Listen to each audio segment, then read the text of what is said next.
Yay Networks.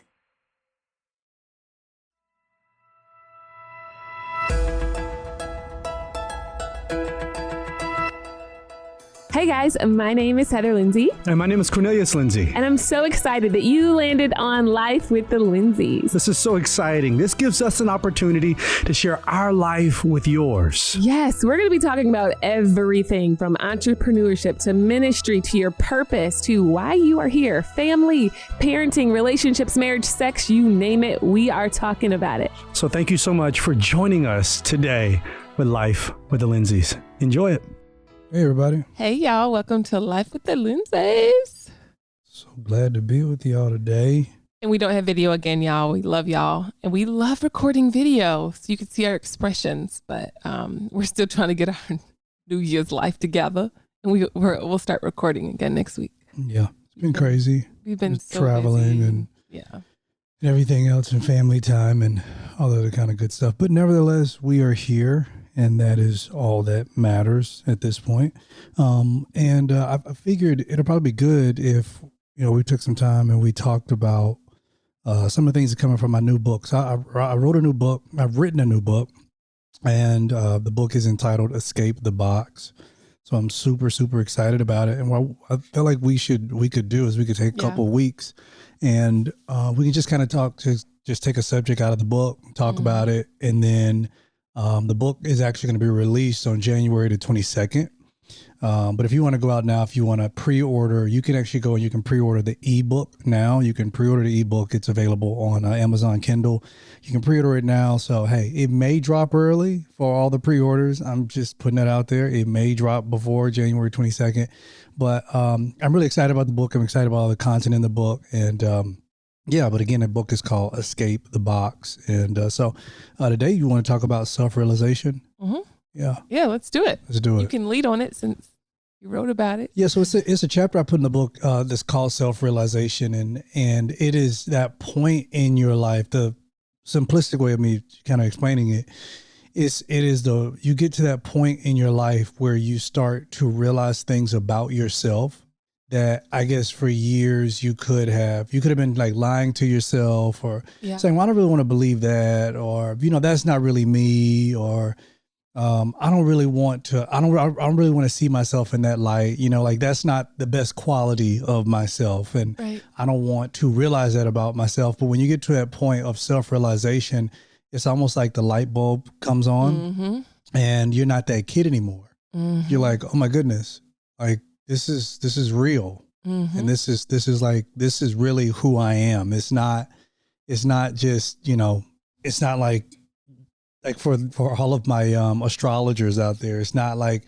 oh, I'm just like this because I'm a Leo. I was born in August. People are like, oh, you're a Leo. That's why you act that way. No, it's not really why I act that way. Yeah. It's who I am. And it's that point of self-realization that once you finally get there, you're like, oh my goodness. And I had a couple of instances where the light bulb kind of clicked on in my life that I wrote about in the book. And I was like, crap, like this is legit who I am. And then you have to make that decision, when it's almost like being at the fork in the road. You got to make a decision. Am I going to go left or am I going to right?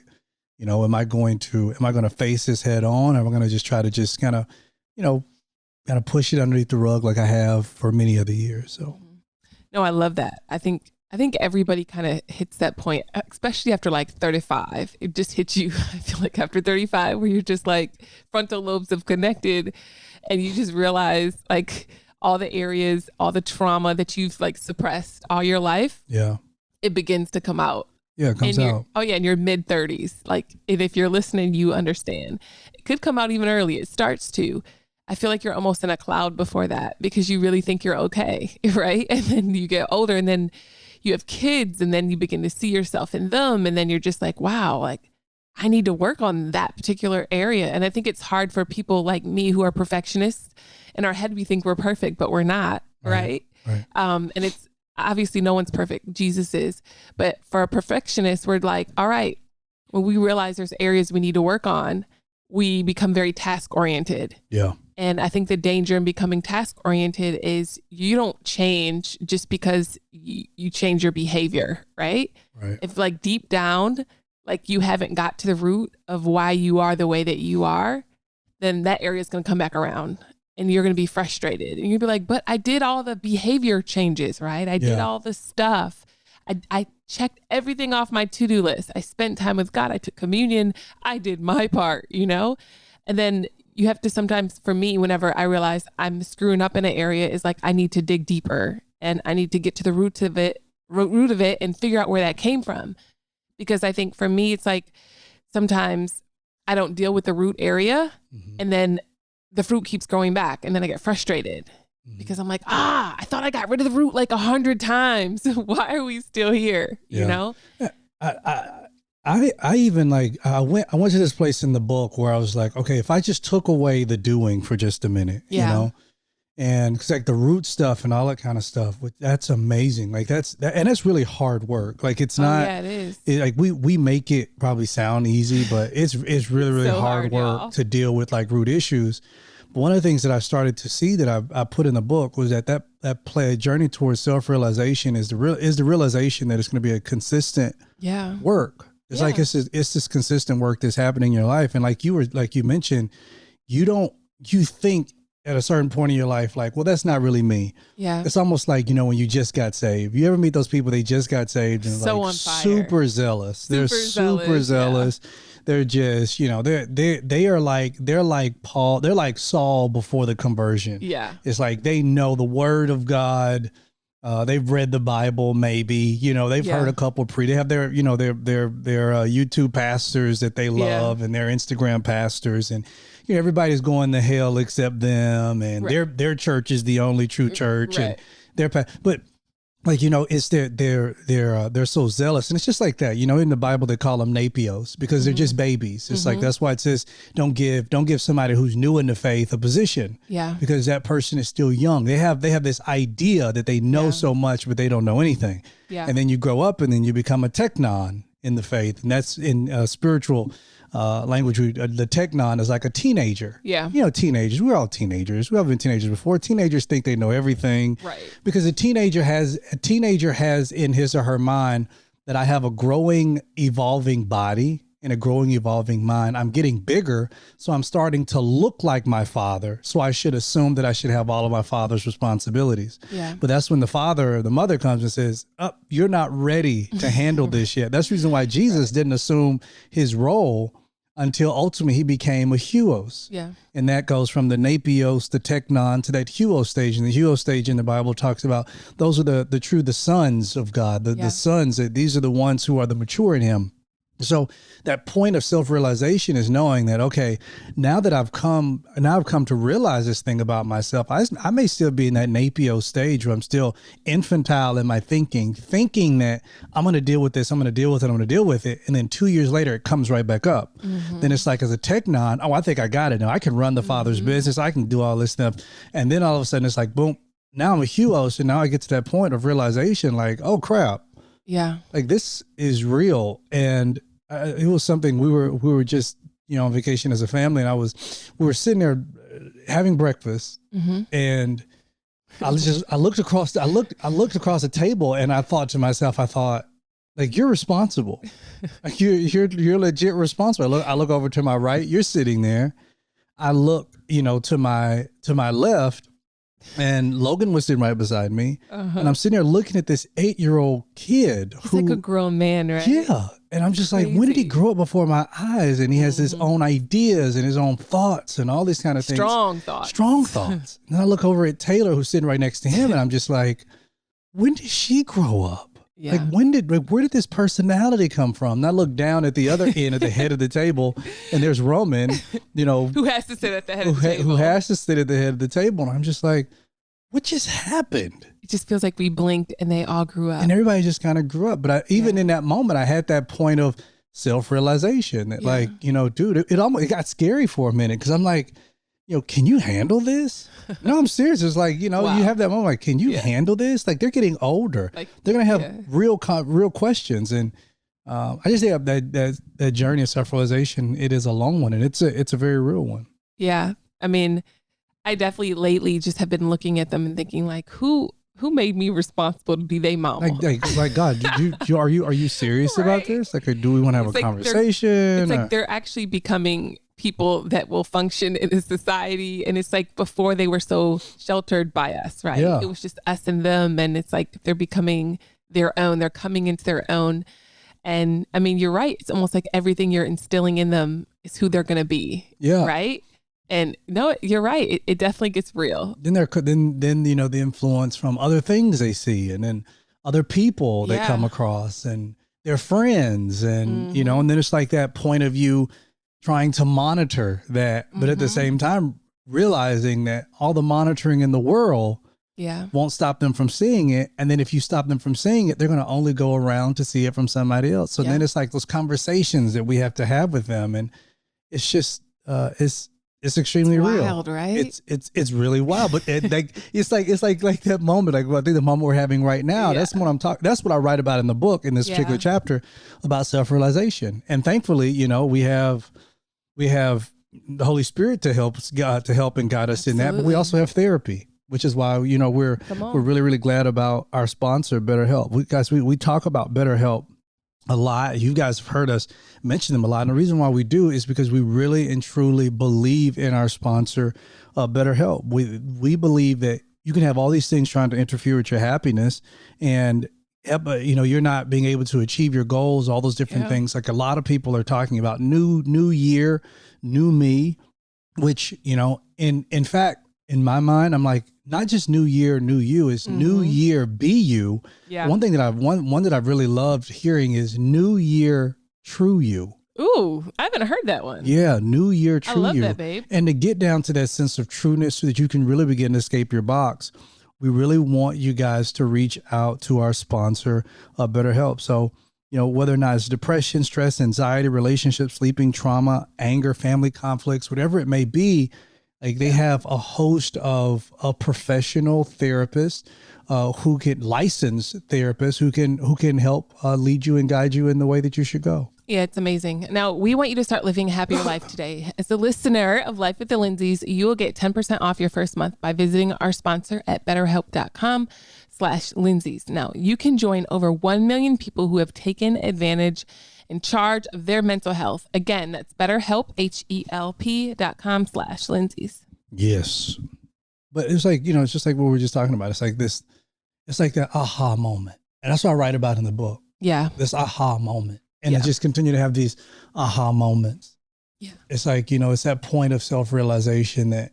But how many people have that self-realization, but they walk away from their family, or walk away from their job, or walk away from their responsibility because it seems like it's too heavy and it's too much? Well, that was one of the things that I talk about. Yeah. You know, it's like once you have the moment of self-realization, you're at a crossroad. Mm-hmm. And you have to make the decision, which way do I go from here? Yeah. Am I going to the right? Am I going to the left? And right and left is not necessarily, you know, right and wrong, but just recognizing that the road that I take, it is going to be a road. Yeah. No matter which decision that I take, it's going to be a decision. Mm-hmm. And then somebody's going to be affected by the decision that I make. Mm-hmm. Somebody's going to be affected by that. Mm-hmm. And you know, in the whole concept going around escape the box is that in my moments of self-realization, I want to make the decisions that are ultimately going to have the least amount of negative impact amongst those who are around me. Yeah. At the same time, remaining as true to myself as I possibly can. But like you mentioned, there are people all the time who have moments of self-realization. They realize, man, I'm in a very, very hard spot right now. And then for them, they think leaving is better than staying. Yeah. And I think that's tough. I mean, I can't imagine. I mean, I only can talk about the shoes that I'm in, which are my own. And in my own life, I'm constantly thinking about, you know, my family and the people that are around me, and, you know, being in ministry and the impact we have on their life. So in my head, I'm always thinking about, will I leave the people I love with the trauma they need to heal from? Yeah. You know, and I don't want to. I don't want to leave the people I love with years and years of therapy they're going to have to go through because they need to recover from a childhood from me, you know? Yeah. Like, I can't change anybody else, but for me, I want to make sure And that's the only person I could be responsible for. So if you're listening and you feel like, oh, so-and-so left, okay, well, you don't leave. You keep showing up. You keep being there. Yeah. You keep showing up to that job early. You commit to the project, whatever the case is. But for me, I want to give it my best. Yeah. I want to serve my families onto the Lord. I want to serve my marriages onto the Lord. I want to serve my ministries onto the Lord. Like, I want to do it for him. Yeah. Right. And in my head, like, doesn't mean I'm going to be perfect, but if that's constantly what's convicting me and driving me, I feel like that will help, because I feel like along the way, I'm going to have self-realization. There's going to be times where I'll be like, what? I'm not happy. Right? I was actually about to get to that. Yeah. Yeah. Like, there's going to be times you're not going to be happy. Yeah. But I feel like if we are constantly led by happy feelings can change. Like, one day you'll be happy and the next day you won't be happy. Yeah. Right? I think our society today is, extremely obsessed with happiness. Obsessed. And, you know, and with some ways, you know, rightfully so. You know, you want to be able to experience some moments of glee and moments of happiness. Yeah. The only problem is, like one thing you just mentioned, the only problem is that happiness doesn't last. Yeah. But it was really never supposed to. That was never really the point of happiness. Happiness is a feeling, and all feelings are not bad. Feelings are just indicators. That's it. You know, I feel angry in this moment. Just an indicator. I feel sad. Now, how I feel does not have to mean that's how I am. I may feel happy, but I may not be happy. Yeah. The two don't necessarily have to run together. But I think that we're obsessed with happiness to that point. Yeah. So people are in their journey of self-realization. And then the first thing they say is, I'm not happy. And in their moment of saying, I'm not happy, they feel like, well, maybe I should do something else that's going to make me happy. The problem with that is that chasing happiness is fleeting, is empty. Yeah. It's like the Bible talks about in Ecclesiastes. It's the chasing after the wind and catching it. So you may catch the wind, but then when you open up your hands, you realize it's gone again. Yeah. And then it's just a whole new chase. So one of the things that I've been pushing people and push people in my book is, instead of chasing happiness, it's about chasing wholeness. Because wholeness, although wholeness is a lot more, it's more difficult for you to catch, that once you catch it, you're in a much better headspace, Yeah. you know, than you would be in your life, because you weren't chasing something that, if we can be honest, is not necessarily real. I love James in the first chapter. It says, let patience have her perfect work, so that you'll be perfect and complete and whole, needing nothing. Yeah. And I feel like a lot of things that we're trying to squirm out of are things that we just need to be patient and develop through. You know what I mean? So we can see what's on the other side of it. Yeah. Yeah, it's tough. And I feel like, and I want to bring social media into it, because I feel like with the social media world of people looking at other people's lives and they're like, well, they're happy, or this is happy, and I'd be just happy if I had this. I'd just be happy if I had more money. I'd just be happy. Listen, you can get all the things in the world. You can have all the material things, all the cars you want. But if you don't deal with that inward emptiness, that void that's in your heart, nothing is going to be able to fulfill it. Yeah. Like, no, it won't. It's just not. Like, peace is internal. And I feel like sometimes we're trying to fill it with external things, looking for joy, looking for happiness in external things. But I'm telling you, you're going to get the car, you're going to get the trips, you're going to get the handbag you think you need, you're going to get it all. And if you don't know who you are and you don't love you and you don't believe that God loves you, then you're not going to have no peace on the inside of you. Yeah. And I think that is the biggest point of self-realization that you all have to get to. And that is the point of recognizing that there is a sense of emptiness. Yeah. And then I think the next question that comes after that, and knowing, okay, I am empty. Yeah. The next question that comes after that is, well, what am I doing where I'm assuming that I'm constantly being filled back up? Like, what's filling me back up? Because life in so many ways can seem like a bottomless pit. It can seem like just nothing ever fulfills the appetite. Yeah. And it's just as soon as something else goes in, it's like it just goes out. I think, in that moment of self-realization, asking yourself the question, okay, and what part of this, what am I getting filled up with? How am I filling myself up? Yeah. And then, why is it not lasting? And I think for a good number of people, they're going to begin to see the reason why they are so empty is because they lack a very, very real and authentic relationship with God. Yeah. And prayerfully, that's one of the things that people will be able to get from my book. Now, they're going to read I'm going to tell y'all something. You're going to read the book, and there are going to be some things in it that are going to probably piss you off. I put some stuff in there that, it's, from the 4 people who edited it, I think they all kind of came with the same, like some of the same words, and they were just kind of like, wow, like I don't, but I think that when you do read it, you get to that point of self-realization, and if you internalize it and you turn the mirror back on yourself, I think it's going to do a lot of good, and help you kind of push yourself down the road. Speaking of self-realization, I really struggle sometimes with dinner time. I realize that all my family wants to eat something different. Come on. At night, and it's so hard until we found HelloFresh. Come on, Jesus. You get farm fresh, pre-proportioned ingredients and seasonal recipes delivered right to your doorstep. Skip the trips to the grocery store, and you guys, HelloFresh is making cooking easy, fun, and affordable, and that's why it's America's #1 meal kit. Now, I've been loving cooking HelloFresh. It's so cool. I'm able to show you the pictures. Like, what do you want? That's it. Just show me the pictures. Which one do you want? This one.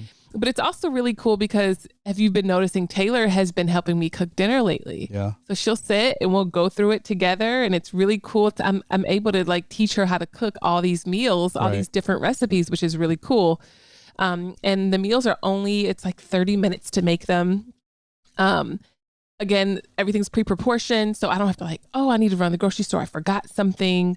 And there's 50 different menu and market items to choose from every week, including veggie, calorie smart, family friendly, and there's gourmet options as well. Yeah, I mean, take it from a guy who goes to the grocery store a lot.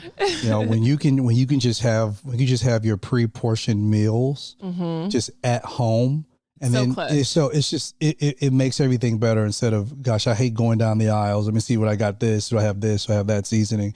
But it's just all there, and it just makes everything better. So everybody go to HelloFresh.com/LWL16 and use code LWL16 for up to 16 free meals and 3 free gifts. That's amazing, guys. Amazing. Again, go to HelloFresh.com/LWL16 and use code LWL16 for up to 16 free meals and 3 free gifts. Now, this is America's #1 meal kit, guys. Again, please go to HelloFresh.com/LWL16, use code LWL16, and you'll get 16 free meals and 3 free gifts. I love it. And we are back talking just about self-realization. I think again, it's hard for me to just face me sometimes. Yeah. And it's hard for me to realize dang, no, you need to work on this area, right? You need to do this. And I think again, it's the perfectionism in me, but I feel like every time God reveals me to me, it's humbling one. So it keeps you in this place where you're constantly humbled. And I feel like when you have this outlook where God constantly humbles you, you're so much better in other areas. You're better in your marriage. You're better with your family. You're better on your job because you don't think of yourself higher than you ought to, because you feel like God is constantly revealing to you the areas you need to work on and the areas you need to work through. Right. So, and I've also found that running from the areas that I need to work on after self-realization happens doesn't change them. The issues are still there. Yeah. I'm still there. You're still there. Yeah. And if we keep trying to run from the areas that we need to work on, that's not going to make us better. It's just going to suppress those areas, and those things are going to come back even stronger when they get activated in another season because we ignored it for so many years. Yeah. Yeah, it's interesting. You even mentioned, you're like, when God kind of reveals an area to you, you start going to work. And that's how your personality is. When God reveals something, you go to work. My personality is I get revealed something, and then, I shelter and I suppress. And I'm just like, okay, now how in the heck am I going to figure this out? And okay, well, what we're going to do, it's like I have to go through the whole process in my head really? 100 times. No way. So it just continues, it just repeats over and over again. It makes going to sleep a pain because the assumption is that you stop thinking about it when you close your eyes. But in actuality, you continue. I mean, I think about it, I dream about it. It's just over and over and over and over. You almost and over meditate again. on it. You meditate on it over and over and over again. I think I don't know if it's a personality thing or, if just, I don't know what it is, but nevertheless, with you, it's like, oh God, here it is. We're going to work on it. And then all of a sudden I'll see steps. Amazon, like, coming in, and they'll have like, all these different books that you've ordered on the subject. And me, I'm like, here, I don't want to hear anybody talk about it. I don't want to get a sermon about it.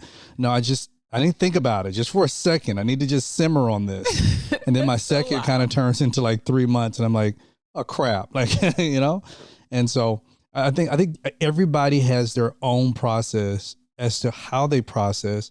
And I don't think anything's wrong with anybody's process. But the point that I do want to make is I do hope that you process. Yeah. Don't punt it. Like, don't just push it out and like, well, it's gone now. What about people that think about it and never change?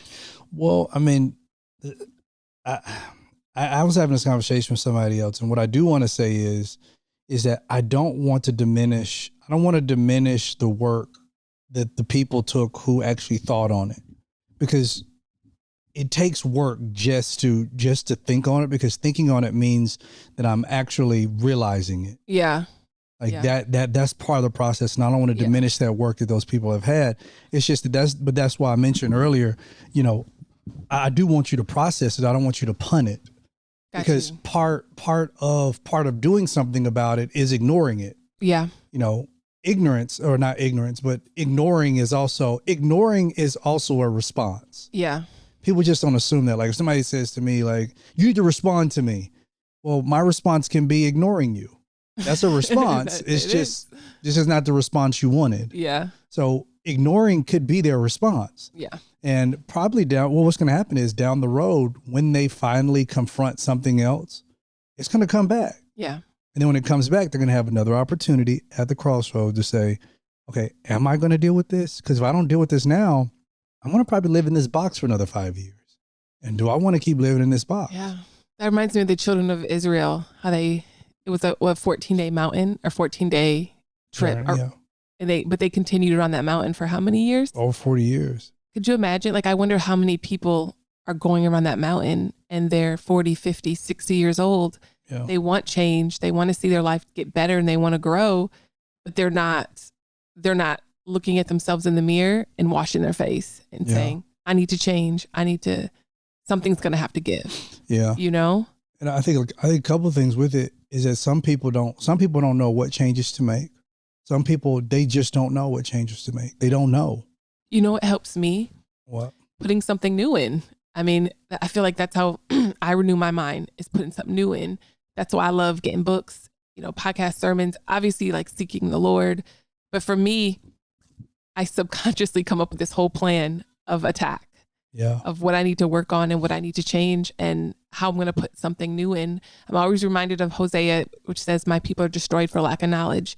And I know there's so many areas where I've been destroyed for lack of knowledge. Like, I just didn't know any better, especially, us, being first-time authors, first-time speakers. There's a lot of things you just don't know, and experience has to happen in some areas. Yeah.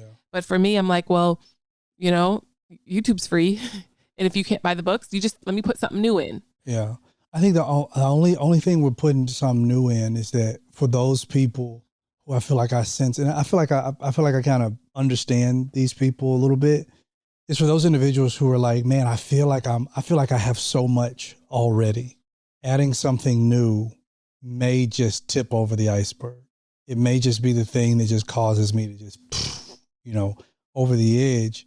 But I do love that. I love the idea of saying, okay, well, I am going to go I'm going to do some research. I'm going to see what I could put in new. I think for some people, I think because I've been in that place where when you get depressed and you become so paralyzed, the thought of adding something new is daunting. It's terrifying. It is. It's terrifying because you're like, well, if I add something new, will that destroy me? If I add something new, what is that? And then you really ask yourself the question: if I add something new, will it work? Because you got to think. Some people, and I get it. They're like, well, I've tried all these other things, and what makes me think that's going to work? That didn't work. That didn't work. That didn't work. Or I didn't feel like that worked. I didn't feel like that. I didn't feel like that worked. So how are these other things going to work? And I just, that part can be extremely, extremely daunting. I think people who have that type of tenacity that you have, which is amazing, it's like to just be able to go and say, I'm going to add something new. Like that's resiliency to the T. Mm-hmm. I don't think that everybody's at that place of like ready to just snap back. Yeah. know? Well, I'd love to talk about that more. Yeah, definitely. Right after this break. And then, but I mean, and talking about resiliency and bouncing back, Chime. I actually have a Chime account. Did you know that? I didn't know that. Yeah. Yeah, well, that's really good. I mean, I would hope we do. To kick off 2022 with a better checking account with no monthly fees. Come on. Chime is an award-winning app and debit card, has no overdraft fees, foreign transaction fees, monthly fees, or service fees, with over 60,000 fee-free in-network ATMs at many locations like most Walgreens, 7-Eleven, CVS. You can access your money when you need it, where you need it. You can also send money to anyone, even if you aren't on Chime. Fee-free for you and no cash-out fees for them. Isn't that amazing, y'all? It's absolutely amazing. There's no monthly fees. Come on. Yeah. Now, you guys, if you are looking, and I feel like this 2022, this is the year where you don't need to get charged $12 a month. Come on, with your bank. Pull your money from there and send it right on over to Chime. Make your first good decision for the new year and join over 10 million people using Chime. Sign up only takes 2 minutes and it doesn't affect your credit score. Get started at chime.com/LWTL. That's chime.com/LWTL. Now, banking services provided by and debit card issued by the Bancorp Bank or Stride Bank N.A. members FDIC. Get fee-free transactions at any MoneyPass ATM in a 7-Eleven location and at any Allpoint or Visa Plus Alliance ATM. Otherwise, out-of-network ATM withdrawal fees may apply. Sometimes pay anyone instant transfers can be delayed. The recipient must use a valid debit card or be a Chime member to claim funds. Eligibility requirements and overdraft limits apply. Overdraft only applies to the debt card purchases and cash withdrawals. Limits start at $20 and may be increased up to $200 by Chime. See chime.com/spotme. I feel like, and I appreciate you saying you feel like, I'm resilient. I guess I'm the type of person where I feel like if I don't have a muscle memory in an area, I need to develop that muscle, because just thinking about it or just hoping that I'm going to all of a sudden get a six pack ain't going to happen. Yeah. Like I need to make changes. I need to develop that muscle. And I know the first, couple weeks of me putting something new in is going to be tough. It's going to be hard. It's going to suck. But in my head, afterward, I'm going to be so glad that I build muscle memory in that area and I developed in that area, because now I'm better and I'm free and now I can move forward and we can keep going because we got work to do. You know what I mean? So I guess that's how I think in my head, because to me, it's like the glass is half full. Yeah. And it's about to be overflowing and we got stuff to do and we got to keep moving forward and we can't stay stuck. Yeah. And that's, I think that is a very good way to look at it. Yeah. The only problem is that there are, you got to think about, and I guess I'm trying to explain it in a way for those individuals who are probably screaming like, yeah, I get what you're trying to say, Cornelius. It's like, I know the heaviness of depression. Yeah. And sometimes it feels like when you are depressed and overly anxious and all those different things, it seems like the weight of the world is literally crushing you. Yeah. The idea of adding something new that you need to work on. It's almost like, it's like, I already have all this other stuff to do. And now you're telling me to add something else. It's like that person who is, you remember like the clothes of the big clothes of laundry that you just put on, like you put on your bed. Yeah. And then you're like, I'll get that pile of laundry. And then all of a sudden it becomes 2 piles of laundry. Then it becomes 3 piles and it becomes 4 piles. And pretty soon the pile becomes so large that you're almost like, it just seems insurmountable. It just seems like it's impossible. Like, how am I going to get through all of this? Because I got the piles of laundry on my bed. I got to make dinner. I got to clean the kitchen. I got to do this. I got to do that. I got to do this. So the thought of me trying to add the gym, the thought of me trying to add this or add that, it's so much. I remember before the new year, I think you had come to me, or we were having a conversation or something, and you had mentioned So I'm just like, man, social media is just like, everybody's doing something. Yeah. Like everybody says like, well, you need to do this. Like you need to start investing in Dogecoin or, what do they call NFTs? NFTs. Like now it's NFTs. Now you need to learn this. You need to learn that. NFTs. You need to learn this. And if you don't have gold, you're going to die. If it's just it's overwhelming. It's just, it's overwhelming. Yeah. That's that thing. That's what I'm talking about. It's like doggone it. I ain't, I ain't learned the last thing yet. I don't even know what the stock market is. I don't even know how to get. I know you got me, but in my head, I'm like, I don't want to learn that. Mm-hmm. Like I'm good. Like legit. I'm just trying to live. Like at this point, I'm just trying to be proficient in breathing. Can I just do that? Like I'm tired. Yeah. And that's the only thing I'm saying. Like that's the reason why I called it resiliency. Like I think that is one of those things you should really embrace about yourself because all people don't have that. Mm-hmm. All people don't have that sense of resilience. You'd be like, okay, I'm gonna add something new. Oh my goodness, yep. Okay, I need to build this muscle memory in this area because some people are just it's almost like if you were to cut them open, cut open inside they soul, it's like that. It's a little bitty person and they're just barely doing weights. Like this about all I got. It's it. Friend. That's all I got. Yeah. No, and that's fair. I feel like we all have different personalities, and I guess for me, I want to help the person that feels like they can't lift that weight and let them know, like, I've been there. I've been depressed. I've been in that place. I've been in that place where you just feel like I don't want to add anything else. I'm exhausted. I'm tired. I can't do it anymore. And then that like little part in me is like, yes, you can, girl. Get up. We gonna do this. You know what I mean? And let them know, like, if I can do it, like anybody can. And I know that might sound it does. It sounds daunting. It sounds daunting, but because some of the people are they're gonna think, but I'm not you. Right. Yeah. No, I'm not you. And I'm not.